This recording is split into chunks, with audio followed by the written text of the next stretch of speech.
नमस्कार। आज हम कक्षा 10 से हिंदी की पाठ्य पुस्तक क्षितिज भाग 2 में से राम लक्ष्मण परशुराम संवाद नामक कविता पढ़ेंगे, जिसके कवि हैं तुलसीदास जी। तुलसीदास जी का जीवन परिचय। तो भक्ति काल की राम भक्ति शाखा के प्रमुख कवि गोस्वामी तुलसीदास का जन्म उत्तर प्रदेश के बांदा जिले के राजापुर नामक गांव में हुआ। कुछ विद्वान इनका जन्म स्थान एटा जिले के सोरो नामक स्थान को मानते हैं। इनकी माता का नाम तुलसी और पिता का नाम आत्माराम दुबे था। मूल नक्षत्र में पैदा होने के कारण माता पिता ने इनको त्याग दिया। इन्हें बचपन में भिक्षाटन द्वारा जीवन यापन करना पड़ा। भिक्षाटन होता है भिक्षा मांगकर। बाबा नरहरिदास की संगति से राम भक्ति की ओर उनका झुकाव हुआ। पत्नी रत्नावली के कटु वचनों के कारण राम भक्ति और प्रगाढ़ हुई। इन्होंने 1574 में अयोध्या में रामचरितमानस नामक सुप्रसिद्ध ग्रंथ की रचना की। उनका देहावसान सन 1623 में काशी में हुआ। तुलसीदास की रचना। तुलसीदास द्वारा रचित प्रमुख रचनाएं हैं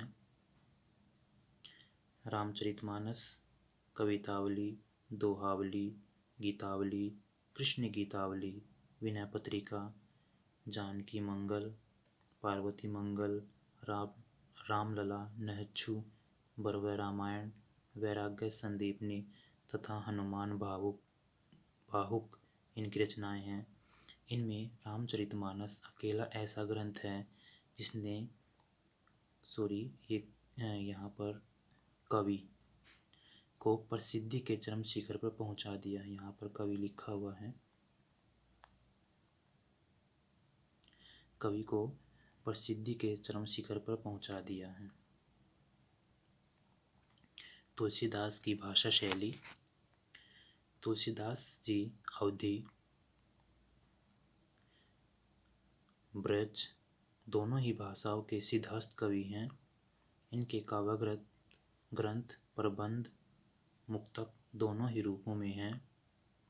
इन्होंने चौपाई, दोहा, सोरठा, हरिगीतिका आदि छंदों को रचना का आधार बनाया। इनकी रचनाओं में एक ओर जहाँ शांत, श्रृंगार, वीर, हास्य, करुण, रौद्र, वात्सल्य रसों का परिपाक हुआ है, वहीं दूसरी ओर अनुप्रास, यमक, उपमा, रूपक, उत्प्रेक्षा, दृष्टांत जैसे अलंकारों का स्वाभाविक प्रयोग किया है। कविता का सार। यह प्रसंग सीता स्वयंवर में राम द्वारा शिव के धनुष के तोड़े जाने के ठीक बाद का है। शिव के धनुष टूटने की आवाज़, जो कि बहुत तीव्र थी, बहुत दूर कहीं बैठे परशुराम ने सुनी। परशुराम भगवान शिव के बहुत बड़े भक्त थे, इसलिए उन्हें बहुत गुस्सा आया। वे तुरंत ही राजा जनक के दरबार में जा पहुँचे। यह प्रसंग वहाँ पर परशुराम, श्री राम और लक्ष्मण के बीच हुए संवाद के बारे में है। राम लक्ष्मण परशुराम संवाद। नाथ शंभु धनु भंज निहारा, होयहि केहू एक दास तुम्हारा।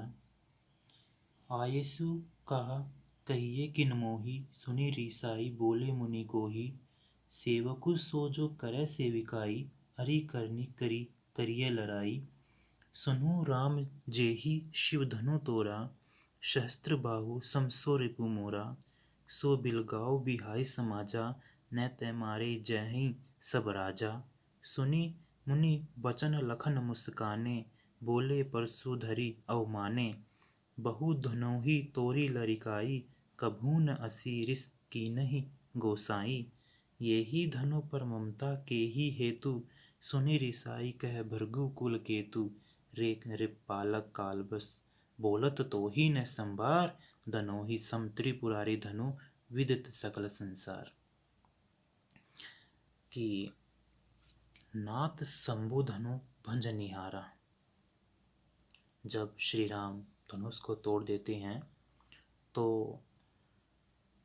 परशुराम राजा जनक के दरबार में आ जाते हैं। बड़े क्रोधित होते हैं परशुराम। तो श्री राम परशुराम से कहते हैं कि नाथ शंभु धनु भंज निहारा। कि शंभु धनु भंज निहारा, कि शंभु धनु होता है शिव का धनुष, भंज निहारा है तोड़ने वाला। कि शिव के धनुष को तोड़ने वाला होई केहू एक दास तुम्हारा, कि कोई तुम्हारा दास ही होगा। आयसु कहा कि क्या आज्ञा है, कहिए किन मोही, आप मुझे क्यों नहीं बताते। सुनी रिसाई बोले मुनि को ही, कि यह सुनकर क्रोधी स्वभाव वाले गुस्से में बोले, सेवकु सो जो करे सेविकाई। कि सेवक तो वह होता है जो सेवा करता है। अरि करनी करी करिए लड़ाई।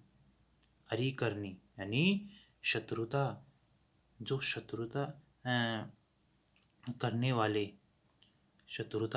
वाले लोगों के साथ तो लड़ाई करनी चाहिए। शत्रुता के काम करने वाले जो शत्रु होते हैं, शत्रु का काम करने वाले जो होते हैं, उनके साथ तो क्या करनी चाहिए, लड़ाई करनी चाहिए। सुनु राम जे ही शिव धनु तोड़ा। कि सुना है कि हे राम सुनो, जे ही शिव धनु तोड़ा, जिसने भी शिव के धनुष को तोड़ा है। सहस्त्र बाहु सम सो रिपु मोरा, कि वह सहस्त्र बाहु के समान मेरा शत्रु है। सो बिलगाऊ बिहाई समाजा, सो बिलगाऊ बिहाई समाजा। परशुराम कहते हैं कि जिसने भी शिव के धनुष को तोड़ा है उसको छोड़कर बाकी सभी इस सभा से अलग हो जाए। न त मारे जे ही सब राजा, नहीं तो सभी राजा मारे जाएंगे। सुनी मुनि वचन लखन मुस्काने।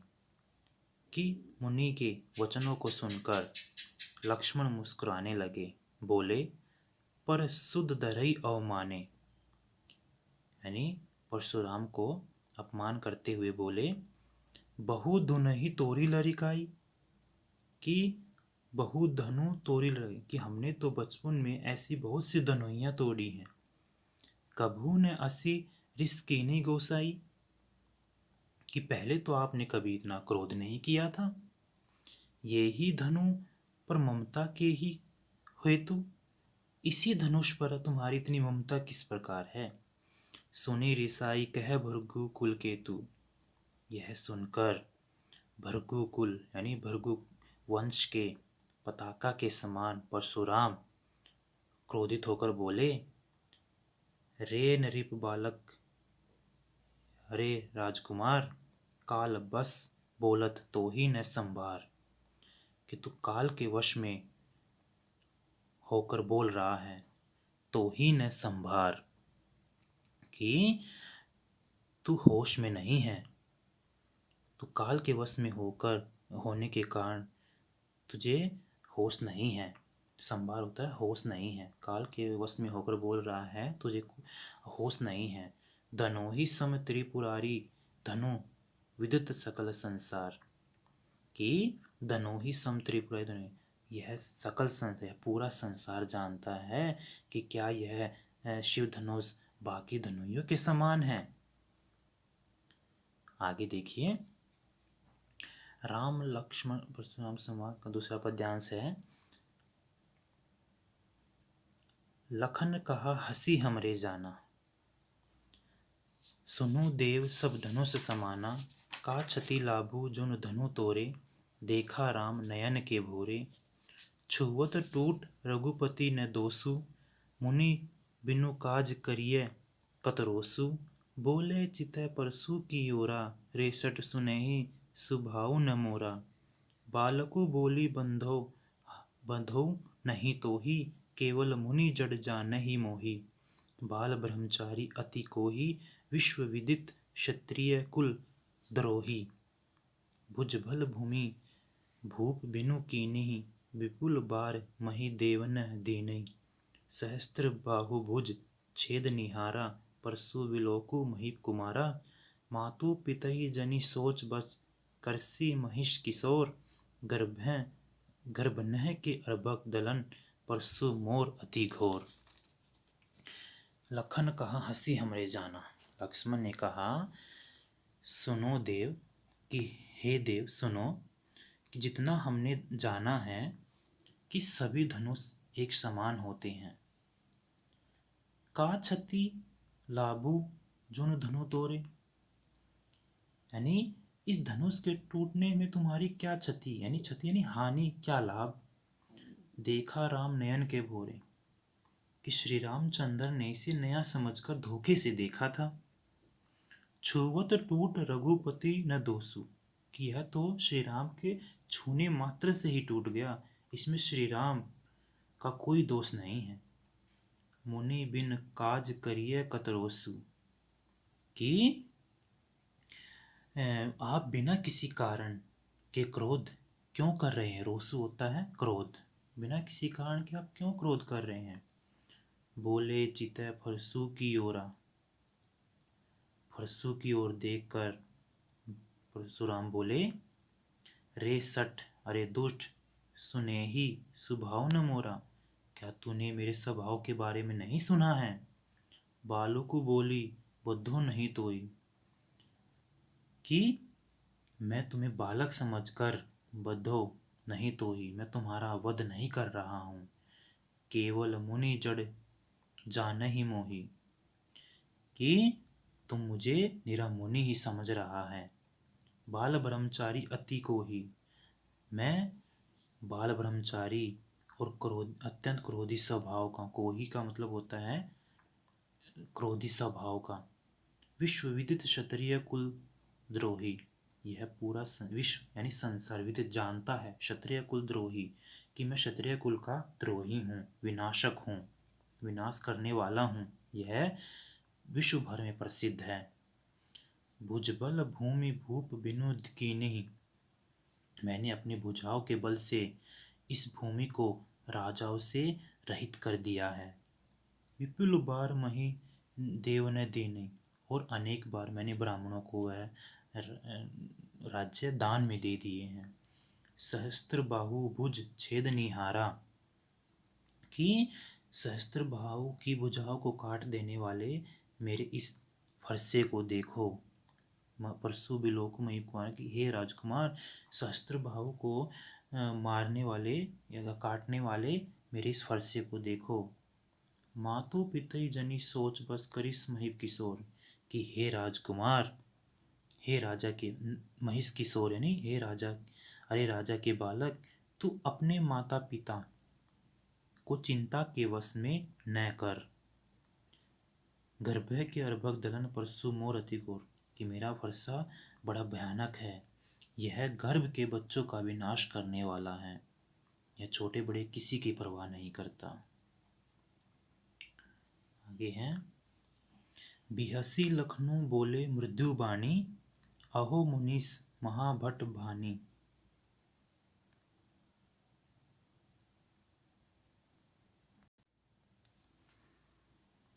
पुनि पुनि मोहि दिखाओ कुठारू, चहत उड़ावन फूकी पहारू। इहा कुम्हड़ बतिया कोहू नाही, जे तर्जनी देखी मरी जाही। देखी कुठारू सरासन बाना, मैं कछु कहा सहित अभिमाना। भृगुसुत समुझी जनेऊ बिलोकी, जो कछु कहुओ सहो रिस रोकी। सूर महिसूर हरिजन अरुगाई, हमरे कुल इन्ह पर न सुराई।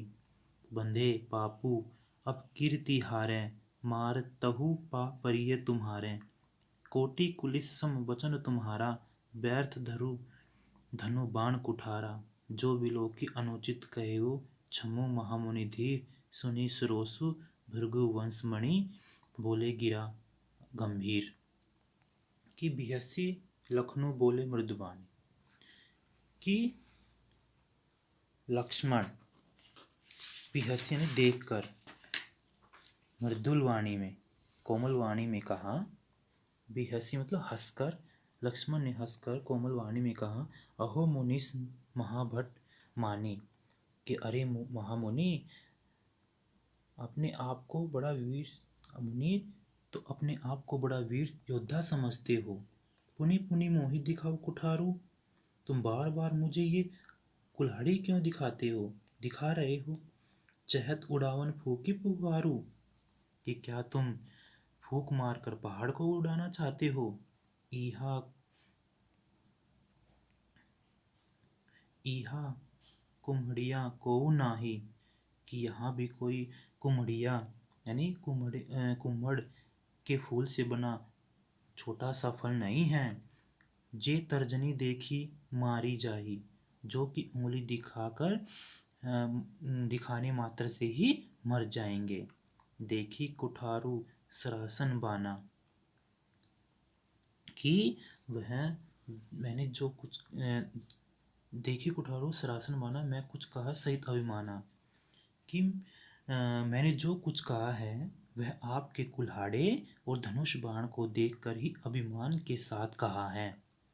भृगु सुत समुझी जनेहु बिलोकी, जो कुछ कहो सहो रिस रोकी, कि मैंने आपको भृगुसुत ब्राह्मण पुत्र समझकर और जनेऊ आपके जनेऊ होता है यज्ञोपवीत, उसको जो गले में डालते जनेऊ, उसको देखकर आप जो कुछ कहते हैं, जो कछु कहो सहो रिस रोकी, जो कुछ कहते हैं उससे मैं अपना गुस्सा रोककर सहन कर रहा हूँ।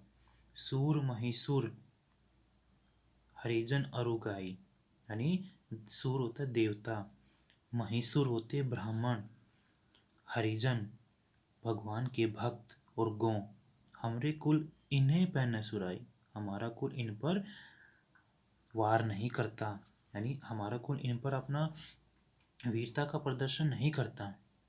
बंधे पापू अपकीर्ति हारे, यदि हम इनको मारते हैं तो हमें पाप होता है, यदि हम इनसे हार जाते हैं तो हमारी अपकीर्ति होती नहीं, अपयश होती है। मारतु पाप प्रिय हमारे, इसलिए यदि आप इसलिए यदि आप मुझे मारे तो मैं आपके पैर ही पड़ना चाहिए।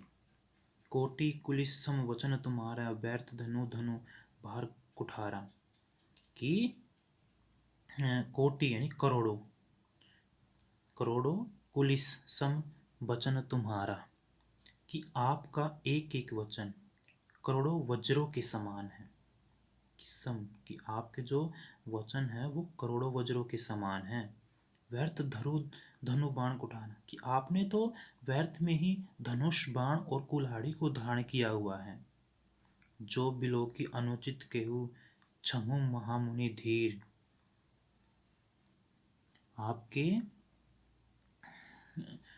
जो बिलो की, कि आप किस धनुष बाण और कुल्हाड़े को देखकर मैंने अनुचित केहू, जो कुछ अनुचित कहा है, तो हे महामुनि धीर, क्षमु होता है क्षमा करना, कि आप मुझे क्षमा कीजिए।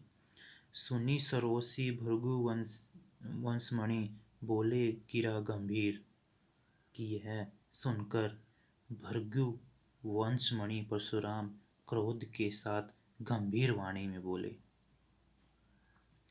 दोबारा देखिए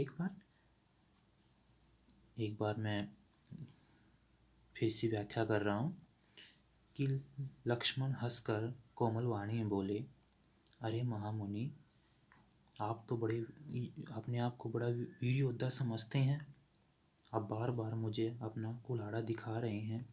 चहत उड़ावन, कि आप फूंक मारकर पहाड़ उड़ाना चाहते हैं। यहाँ भी कोई कुम्हड़ के फूल से बना कोई छोटा सा फल नहीं है, जो कि तर्जनी उंगली दिखाकर मर जाएंगे। देखी कुठारू सरासन बाना, मैं कुछ कहा सही तो बाना, कि मैंने जो कुछ कहा है वह आपके कुल्हाड़े और धनुष बाण को देखकर ही अभिमान सहित कहा है। मैंने आपको ब्राह्मण पुत्र समझकर और जनेऊ धारण किए हुए देखकर जो कुछ आप कह रहे हैं उसको मैं अपना गुस्सा रोक कर सहन कर रहा हूँ। सूर देवता, ब्राह्मण, हरिजन, भगवान के भक्त, अरु, गाय हमारा कुल इन पर कभी अपनी वीरता का प्रदर्शन नहीं करता। यदि हम इनको मारते हैं तो पाप होता है, और यदि इनसे हार जाते तो अपकीर्ति होती है। मारतु पाप पर यह तुम्हारी, यदि आप मुझे मारेंगे तो मैं आपके पैरों में पड़ जाऊंगा। लक्ष्मण कहते हैं कि तुम्हारे वचन ही करोड़ों वज्रों के समान है। आपने तो व्यर्थ ही धनुष बाण और कुल्हाड़ी को धारण किया हुआ है। जो भी लोकनुचित कहु समूह महामुनि धीर, कि मैंने आपके कुल्हाड़े और धनुष बाण को देखकर जो कुछ अनुचित कहा है, हे महामुनि धीर क्षमु, मुझे क्षमा कीजिए। यह सुनकर भृगु वंशमणि परशुराम क्रोध के साथ गंभीर वाणी में बोले, कौशिक सुनु मंद येहु बालकु, कुटिल काल बस निज कुल घालकु, भानु वंश राकेश कलंकु, निपट निरंकुश अबुद्धू असंकु, काल कवलु होयहि छन माही, कहो पुकारी खोरी मोहि नाही। तुम्हें हट कहू जो चहु उभारा, कही प्रतापु बलु रोषु हमारा। कहे लखन कहे मुनि सूजस तुम्हारा, अनेक बार भांति बहु बरन, तुम्ही अछत को बरने पारा। अपने मुँह तुम अपनी करनी, बार अनेक भांति बहु भरनी। नहीं संतोषु तो पुनि कछु कहु, जनितिस रोग की दुष्सह दुख सहु। भीर बरती तुम धीर अछोबा, गारी देत न पावहु शोभा। सूर समर करनी करिय, कही न जनावई आपू, विद्यमान रन पाई रिपु कायर, कथई प्रतापु। कि परशुराम ने राम और लक्ष्मण के गुरु विश्वामित्र को संबोधित करते हुए कहा, कौशिक सुनो, हे विश्वामित्र सुनो, मंद येहु बालकु, कि यह बालक बड़ा कुबुद्धिपूर्ण और कुटिल है। काल बस निज कुल घालकु, कि है काल के वश होकर यह अपने कुल का घातक बन रहा है। भानु वंश राकेश कलंकु, यह सूर्य वंश रूपी चंद्रमा का कलंक है। निपट निरंकुश अबुद्धू असंकु, कि यह बिल्कुल उद्दंड, मूर्ख और निडर है। काल कवलु होयहि छन माही, कि अभी क्षण माही यानी अब कुछ क्षण में, अभी क्षण भर में बाद यह मौत के देवता का ग्रास बन जाएगा, मौत के देवता के पास पहुंच जाएगा।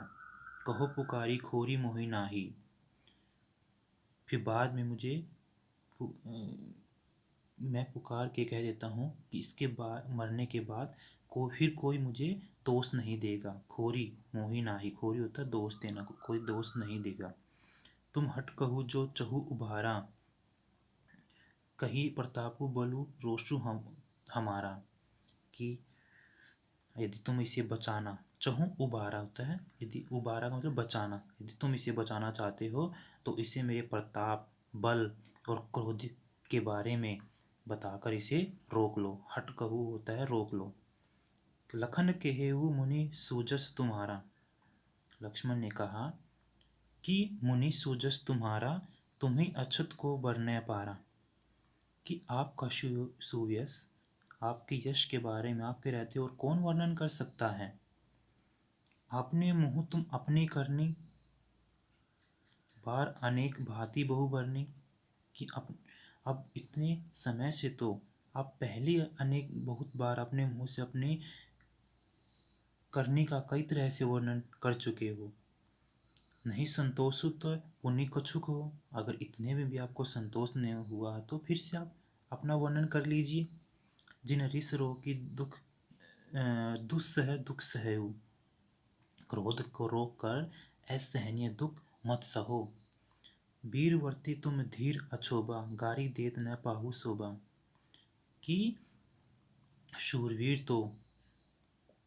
वीरवर्ती तुम धीर अछोबा, कि आप तो वीरता का रूप धारण करने वाले धैर्यवान अक्षोभा होता है क्षोभ रहित हैं। गाली देना पाहु शोभा कि आपको गाली देना शोभा नहीं देता। सूर समर करने करिए करी न जनावही आपू, यानी शूरवीर तो युद्ध में अपनी शूरवीरता का कार्य करते हैं, वे बातें कहकर अपनी वीरता को प्रकट नहीं करते। यानी सूर समर करने करिए, यानी शूरवीरता तो युद्ध में अपनी शूरवीरता का कार्य करते, न जनावी आपको अपनी वीरता को प्रकट नहीं करते। विद्यमान रन पाए रिपु कायर कथे प्रतापू, कि शत्रु को युद्ध में पाकर कायर ही अपने प्रताप की डींगे हाका करते हैं, अपने प्रताप के बारे में कथाएं बोलते हैं। दोबारा देखिए, हे विश्वामित्र सुनो, यह बालक बड़ा कुबुद्धिपूर्ण है, कुटिल है, यह काल के वश में होकर अपने कुल का घातक बन रहा है। यह सूर्यवंशी रूपी राकेश सूर्यवंश रूपी चंद्रमा का कलंक है। यह बिल्कुल उद्दंड, मूर्ख और निडर है। यह क्षण भर में ही काल का ग्रास बन जाएगा, मृत्यु को प्राप्त हो जाएगा। फिर मुझे बाद में कोई मुझे यह नहीं पुकारेगा कि इसके मर जाने के बाद कोई मुझे दोष नहीं देगा। यदि आप इसे बचाना चाहते हैं तो आप मेरे प्रताप, बल और क्रोध के बारे में इसे बतलाकर इसे रोक सकते हैं, इसे बचा सकते हैं। लक्ष्मण ने कहा कि आपका सुयश आपके रहते और कौन वर्णन कर सकता है। तुम्ही अक्षत को भरने पारा, अपने मुँह तुम अनेक बार तो अपने वर्णन कर चुके हो, अपने मुंह से अपने वर्णन कर चुके हो। अब अनेक बार यदि इतने में भी तुम्हें संतोष नहीं हुआ है तो और वर्णन कर लीजिए। क्रोध रोककर, रिस रोकी, रिस होता है क्रोध रोककर, असह दुख मत सहो। आप वीरता का व्रत धारण करने वाले, धीर, धैर्य, क्षोभा, अक्षोभ रहित हैं। आपको गाली देना शोभा नहीं देता। शूरवीर तो युद्ध में अपनी शूरवीरता का कार्य करते हैं, वे अपनी बातें कहकर अपनी वीरता प्रकट नहीं करते। शत्रु को युद्ध में पाकर कायर ही अपने प्रताप के बारे में वर्णन करते हैं, प्रताप का वर्णन करते हैं। आगे है, तुम तो कालू हाँक जनु लावा, बार बार मोही लागी बोलावा। सुनत लखन के वचन कठोरा, परसु सुधारी धरेऊ कर घोरा। अब जनी देई दोसु मोहि लोग, कटु बादी बालकु बद जोगु। बाल बिलोकी बहुत मैं बाँचा, अब यह मरण निहार भात साँचा। कौशिक कहा क्षमीय अपराधु, बाल दोष गुण गणीय न साधु। खर कुठार में अकृण कोही, आगे अपराधी गुरु दोही। उत्तर देत छोड़ो बिनु मारे, केवल कौशिक शील तुम्हारे। नैत यही काटी कुठार कठोरे, गुरही उरिन होते हु श्रम थोरे। गादी सुनु कह हृदय हसी, मुनि हरिहरे सूझ। अयमय खांड न उखमय, अजू न बूझ अबूझ। कि तुम्हें तो कालू हाँक जनु लावा। लक्ष्मण ने कहा कि हे मुनिवर परशुराम, आप तो मानो काल को बार बार हाँक लगाकर उसे मेरे लिए बुला रहे हैं। मोही लागी बुलावा, काल को हाँक लगाकर बार बार मेरे लिए बुला रहे हैं। सुनत लखन के वचन कठोरा, लक्ष्मण के कठोर वचन सुनकर परसु सुधारे धरेऊ घर घोरा। लक्ष्मण ने अपना परशु सुधार कर हाथ में लेकर बोले, अब जिन देही दोष मोहि लोग, कि अब लोग मुझे दोष न दे। कटुवादी बालकु बचोगी, यह कड़वा बोलने वाला बालक अब मृत्यु को प्राप्त हो जाएगा, मृत्यु के योग्य ही है। बाल बिलोकी बहुत मैं बाचा, कि मैंने इसको बच्चा समझकर बहुत बार बचाया है। अब येहू मर निहारा बा साचा, कि अब यह सचमुच मरने को आ गया है, साचा यानी अब ये सचमुच ही मारा जाएगा। कौशिक कहा क्षम्य अपराधु। तब विश्वामित्र ने कहा कि अपराध क्षमा हो, इसके अपराध क्षमा कीजिए मुनिवर। बाल दोष गुण गुणी न साधु, कि साधु संत तो बालकों के दोष और गुण को नहीं गिना करते, दोष और गुणों को नहीं गिना करते। खर कुठार में अक्रूर द्रोही, कि दोस्त परशुराम बोले कि मेरा तीखी धार का फरसा, मैं अकरुण यानी अकरुण मतलब दया रहित और क्रोधी हूँ, आगे अपराधी गुरुद्रोही, और यह बालक मेरे सामने गुरुद्रोही और अपराधी उत्तर दे रहा है। उत्तर दे छोड़ो बिनु मारे, मैं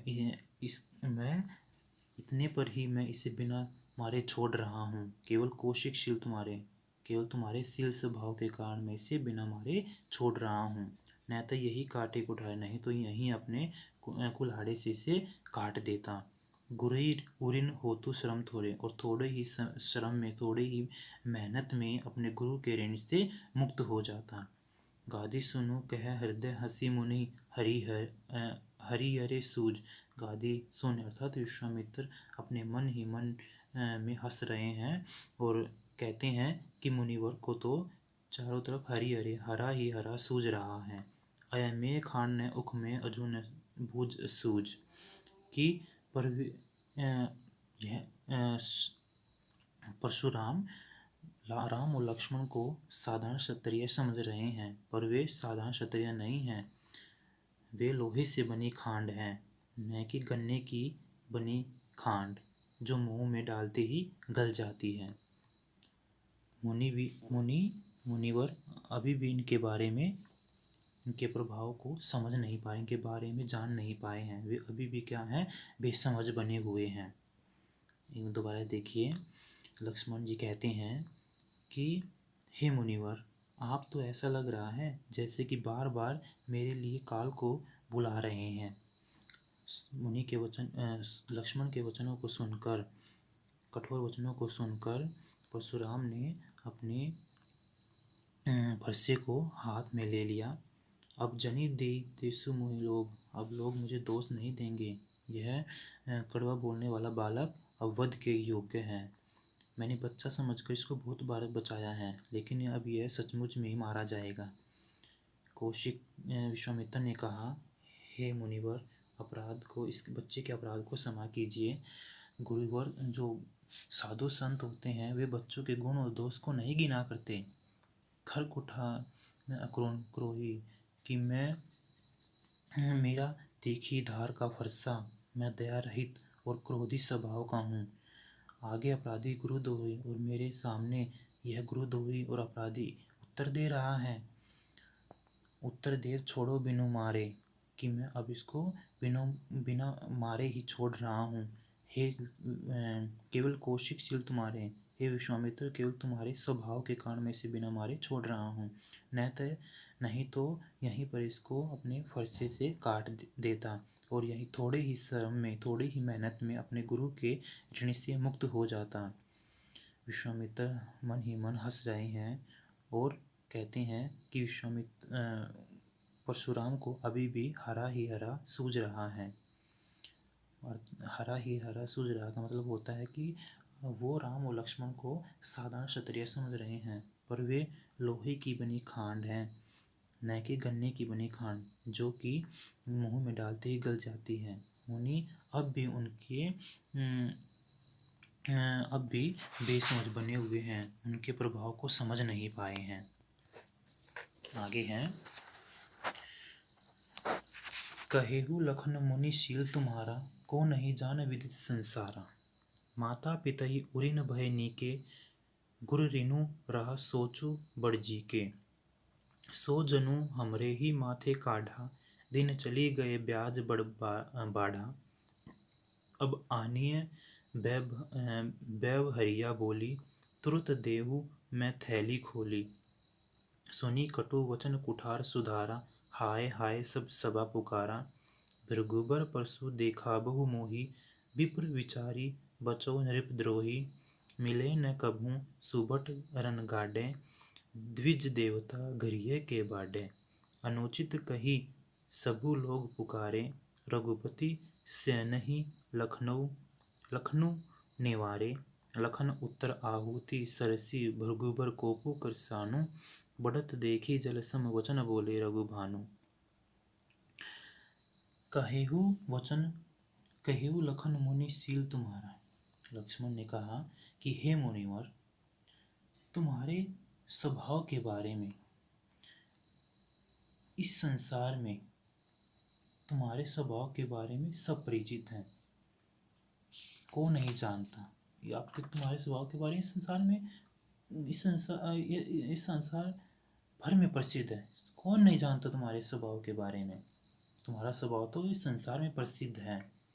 माता पिता उरिन भयनी के, माता पिता, आप माता पिता के ऋण से तो भली भांति ही मुक्त हो गए थे। गुरु ऋणु रहा सोचू बड़जी के, अब आप गुरु का ऋण रह गया है जिसका आपके मन पर बोझ हो गया है। जो जनु हमरे ही माथे काढ़ा, और आप उस ऋण को मानो हमारे ही माथे निकालना चाहते हैं। दिन चले गए ब्याज बढ़ बाड़ा, बहुत दिन बीत गए हैं, अब तो उस ऋण का ब्याज भी बहुत बढ़ गया होगा। अब आने ही व्यवहरिया बोली कि अब किसी हिसाब किताब करने वाले को बुला लाइए। व्यवहरिया आनिए, व्यवहरिया होता है हिसाब किताब करने वाले, बुला लाइए। तुरंत देहू मैं थैली खोली, और तुरंत ही मैं अपनी थैली को खोल दूंगा, आपका मूलधन और ब्याज चुका दूंगा। सुनी कटु वचन कुठार सुधारा। लक्ष्मण के कटु वचनों को सुनकर परशुराम ने अपनी कुल्हाड़ी को हाथ में ले लिया। हाय हाय सब सभा पुकारा, और सारी सभा हाय हाय पुकारने लगी। भृगुवर परसु देखाबु मोही, विप्र विचारी बचो नृपद्रोही। कि लक्ष्मण ने कहा, हे भृगु श्रेष्ठ, आप मुझे फरसा दिखा रहे हैं, पर हे राजाओं के शत्रु, मैं आपको ब्राह्मण समझकर, विप्र विचारी, विप्र होता ब्राह्मण, विप्र विचारी बचो नृपद्रोही, नहीं क्षत्रियों के विनाशक, क्षत्रियों के नाशक मैं आपको ब्राह्मण समझकर छोड़ रहा हूँ। मिले न कभू सुबट रन काढ़े, कि सुबट लगता है आपको, मिले न कभू, कभी भी आपको रण गाढ़े यानी रण क्षेत्र में कोई रणधीर बलवान वीर नहीं मिला है। द्विज देवता घरिये के बाडे, हे ब्राह्मण देवता, द्विज देवता हे ब्राह्मण देवता घरिये के बाडे, कि आप घर में ही बड़े हैं। अनुचित कही सब लोग पुकारे, सभा के लोग पुकारने लगे कि यह अनुचित है, अनुचित है। रघुपति सेन लखनऊ निवारे, तो रघुपति अर्थात श्री राम ने लक्ष्मण की तरफ इशारा करते हुए इशारा किया, उस इशारा करते हुए लक्ष्मण को रोक दिया। लखन उत्तर आहुति सरिस भृगु कोप कृशाणु, यह आहुति के समान, लखन उत्तर आहुति सरिस भृगु कोपु, मतलब आहुति के समान, लक्ष्मण के उत्तर से आहुति के समान भृगु वर कोपु, भृगु वर मतलब परशुराम की क्रोध रूपी अग्नि आग को बढ़ते हुए देखकर रघुकुल के बढ़त देखी जल सम वचन बोले रघुकुल भानु, बढ़ते देखकर रघुकुल के सूर्य श्री राम ने जल के समान शीतल वचन कहे। एक बार दोबारा देखिए, कहे लखन मुनि सील तुम्हारा, कि हे लक्ष्मण ने कहा कि हे महामुनि, आपके स्वभाव के बारे में कौन नहीं जानता, आपके स्वभाव के बारे में तो ये संसार अच्छी प्रकार से परिचित है। माता पिता उरिन भय नीके, कि आप माता पिता के ऋण से भी भली भांति मुक्त हो चुके थे। अब आप गुरिन गुराह सोचू बड़जी के, आप गुरु के ऋण रह गया है जिसका आपके मन पर क्या है, बड़ा ही बोझ हो गया है। सो जन हमारी माता है, और उस ऋण को आप हमारे माथे निकालना चाहते हैं। दिन अब बहुत सारे दिन बीत गए हैं और उसका ब्याज भी बढ़ गया होगा। अब कोई हिसाब किताब करने वालों को बुला लाइए, मैं अपनी थैली खोल दूंगा और आपका मूलधन और ब्याज एक साथ चुका दूंगा। मुनि लक्ष्मण के कटु वचनों को सुनकर परशुराम ने अपनी कुल्हाड़ी हाथ में ले ली और पूरी और सारी सभा हाय हाय पुकारने लगी। भरगोवर परशु देखाबू मोहि। लक्ष्मण कहने लगे, हे परशुराम, हे मुनिवर, आप बार बार मुझे अपना कुल्हाड़ा दिखा रहे हैं। हे शत्रु नृपद्रोही, राजाओं के नाशक विनाशक, राजाओं का नाश करने वाले, मैं आपको ब्राह्मण समझकर छोड़ रहा था। मिले न कबू रण सुभट रण वाले, लगता है आपको कभी कोई रणधीर कोई बलवान वीर नहीं मिला है। द्विज देवता गृह के बड़े, हे ब्राह्मण देवता, आप घर में ही बड़े हैं, घर में ही शेर हैं। अनुचित कहे सब लोग, और यह सुनकर सभा के लोग अनुचित अनुचित कहने लगे। रघुपति सैनी लक्ष्मण मारो। तब रघुपति ने, श्री राम ने लक्ष्मण को इशारे से रोक दिया। लखन के उत्तर से आहुति के समान परशुराम की क्रोध रूपी अग्नि को बढ़ता हुआ देखकर श्री राम ने जल के समान शीतल वचन कहे।